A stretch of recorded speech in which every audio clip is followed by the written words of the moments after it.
Rothenburg ob der Tauber is a lovely town in the district of Ansbach of Mittelfranken, Middle Franconia, which is in Bavaria. One may even think of it as a well-preserved medieval city. When visiting the library, researching ancient records, I discovered that it was once an imperial city from the late Middle Ages to 1803. Rothenburg ob der Tauber translates as Red Fortress above the Tauber and overlooks the Tauber River.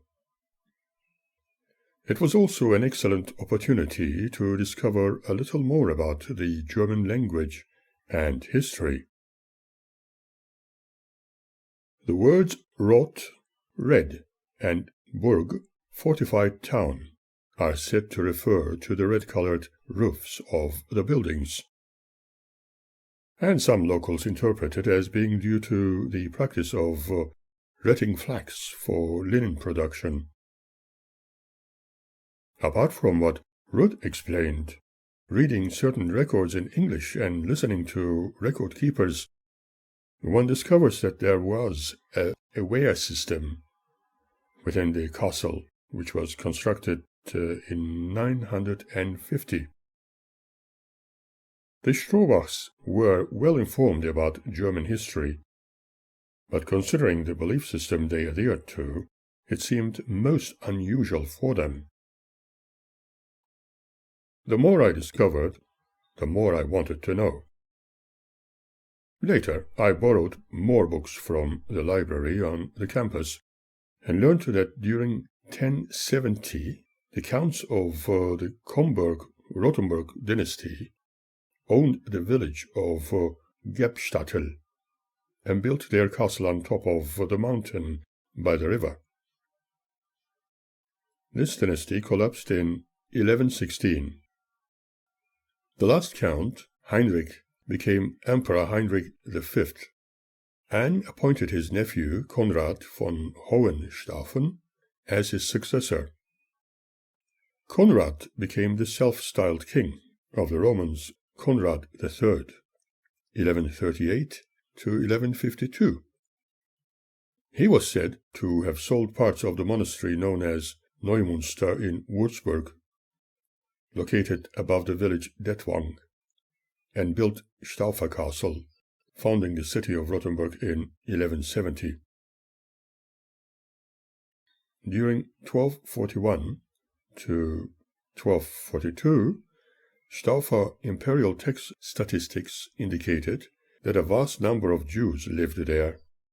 Even the Rabbi Meyer ben Baruch of Rothenburg was well known. He died in 1293, and in fact many of his descendants were members of the dynastic family von Rotberg and were bestowed noble status in the 19th century. They became the inherited counts of Rotberg, later taking residence in Berlin until the 1930s, where they were famous jewelers. During World War II, many of them were murdered, and 2 of the surviving children settled in the United States. We are told that the last family member, Andrew Sandilands, Graf von Rotberg, still lives there. The Knights of the Hinterland are said to have built the Franciscan monastery, as well as the Heilige Geist Hospital in 1376. A German order also constructed the St. James Church in 1336, which is still used today. And the Heilig Blut, Holy Blood pilgrims, have also attracted many others to this magical city. It was one of the 20 largest cities of the Holy Roman Empire, but Staufer Castle was destroyed by an earthquake in 1356. In October 1631, Catholic Johann Cercles, the Count of Tilly, deployed his 40,000 troops within the Protestant Lutheran Rothenburg. But although they defeated the city, many died. In 1634, the Black Plague killed many more. This way, it is said that Rothenburg did not expand any further. Thus, its 17th century structure remains. From 1803, it became part of Bavaria and was discovered by artists in the 1880s. Thankfully, new regulations have stopped major changes to the city. According to information and what the Strohbachs explained, it had a very special significance for Nazi supporters and was known as the German hometown. During the 1930s, Kraft durch Freude, Strength Through Joy, a Nazi organization, conducted regular day trips to Rothenburg, and the city was considered as the most German of German towns. This was probably the reason why the Strohbachs felt very proud talking about this city. I further discovered that in 1938, all the Jewish citizens were ousted by the Nazis. In March 1945, the German army was stationed in the city to defend it, and on March 31, bombs were dropped on it. However, U.S. Assistant Secretary of War John McCoy, appreciating the historic value of the city, ordered General Jacob L. Devers not to use artillery when taking the city. The local military commander, Major Thomas, ignored Adolf Hitler's command and surrendered the town. U.S. troops of the 12th Infantry Regiment, 4th Division, occupied the town on April 17, 1945. McCoy became the honorable protectorate of the city, and after the war the city was restored to its former glory. This walled city faithfully reflects its medieval history and charm, but still remains a modern German town today. Rothenburg is featured in several films, such as Harry Potter and The Deathly Hallows, Parts 1 and 2, in 2010 and 2011. During that encounter with Magdalene, we visited other remarkable areas of this ancient city and listened to a performance by the city band in their colorful uniforms. After a light meal of German sausages, mashed potatoes, and sauerkraut, we took her home. This way, a very unusual but also an exquisitively romantic affair started between us. I no longer dwelt on belonging to a different race, and perhaps not looking too handsome compared with Germans, but she was not pure German anyway. In fact, when Ottomans marched into Hungary and came as close as Vienna, they blended with the native Hungarians, thus influencing the racial similarities observable today. I began to think in terms of belonging to the human race, and had every right to be happy. This was going to open up brand new vistas for me and Magda, even giving us the inner strength to walk towards the future courageously with renewed determination. As time went by, we happily met each other more often, usually after my work. I could not wait to meet her in front of the paper factory where she worked, and we often walked together to her parents' home. It was curious to see her mother either mildly or very heavily influenced by wine. Sometimes, after arriving at her place and chatting over cups of tea with Magda, her mother came home late from her part-time job at the local flower shop and almost immediately asked Magda to follow her into the kitchen. I could clearly hear them arguing over personal matters, she asking her over and over if she had committed herself to the weaknesses of the flesh.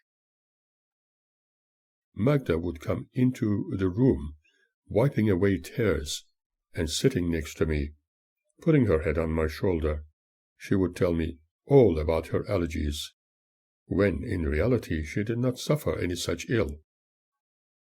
Her mother often followed shortly after, with a full bottle of wine in her hands, hysterically laughing, offering us some fresh apples and bread, while she drank directly from the bottle, dancing to music she alone heard. Magda, on the other hand, would ask me to follow her into the bedroom to talk to me in private about her spiritual interests and personal concerns. Sometimes she would put a record on to listen to the crackling sounds of Gypsy Baron or My Fair Lady in German.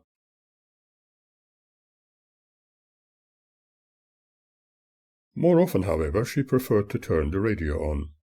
I felt she did so because she did not want her mother to hear our conversations, who I knew was very curious, listening from behind the door, and in fact several times asked us to leave the door ajar. She felt the need to listen to us and ensure that we would not be tempted to do anything wrong. I could not disappoint her, and preferred to hold Magda's hands and walk in the park anyway. When her father arrived home, he always sat in front of the black and white television, turning its volume up rather loudly, at the same time putting on one of his marching music records. When he met me the very first time, I was introduced to him as just a friend, but he showed signs of being anti-me, obviously due to being previously conditioned in regard to dirty foreigners. The first few times I felt completely uneasy in his presence, and left a little early to walk home alone. A little later, Magda and I spent more time walking, talking about all kinds of subjects. Whenever I spoke to her about matters of the heart, she always told me of God's love, how he hated the evildoers, and that the world was filled with filth and ugliness. Although the subject matter was completely out of place, I went along with it. But whenever I attempted to talk a little about my own interests, she never listened. I tried to talk to her about the stars, flowers, and other interesting subjects, without being able to gain her interest. She always managed to go back to the subject of religious truths, while at the same time I tried to be a little more amorous. When we were able to spend time at her parents', her father Samuel, whom her mother referred to as Shamu, spoke to me about the music of marching bands and his efforts during his past military service. He told me how thankful he was that he did not have any Jewish blood in his veins. It seemed that this subject was an important issue for him, perhaps wanting to know if I had any connection with them. I was often advised by Magda's parents that according to the evangelical and Lutheran traditions they adhered to, premarital sex was not welcome. However, I felt the need to be very cautious about this issue of fanaticism, not because of their religious belief or the teachings of the witnesses, but because of my own principles, remembering my dear mother's concerns when I was younger. I did not want her to worry about pregnancy issues. Magda's enthusiasm in regard to the teachings of the witnesses was overpowering her thoughts, her every move, and her lifestyle. I hoped that it would be possible to achieve a little balance in her life and our developing friendship, so that she would not equate every life circumstance with cult-like viewpoints.